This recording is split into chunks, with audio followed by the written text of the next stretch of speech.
உங்களை பொறுத்த வரைக்கும் 1,00,000 ரூபாய் மொபைல் நான் எப்படி வாங்க முடியும் என்றிருந்தால் அல்லாஹ்வுடைய கஜானாவை என்ன நினைத்தீர்கள்? ஒரு ஹராமில் இருக்கக்கூடிய ஒரு மனிதனுக்கு அல்லாஹ் வாழ்வாதாரத்தை கொடுத்து அவனை அல்லாஹ் அழிக்கும் போது ஹராமில் ஹலாலில் வாழ வேண்டும் என்று எண்ணக்கூடிய ஒரு முஃமினுக்கு அல்லாஹ் வாழ்வாதாரத்தை கொடுத்து அவனை மேன்மைப்படுத்த மாட்டானா?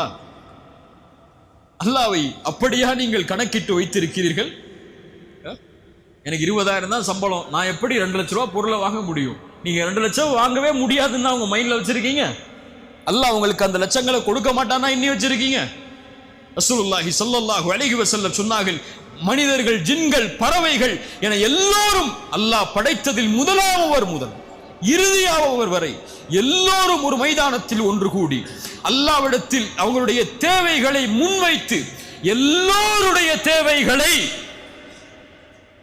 அல்லாஹ் நிறைவேற்றினாலும் ஒரு கடலின் ஊசியை முக்கி நுழைத்தால் அந்த கடலின் நீரிலிருந்து அந்த ஊசி எந்த நீரை குறைத்திருக்குமோ அந்த அளவு கூட அல்லாஹ்வின் கஜானாவில் இருந்து குறைந்திருக்காது.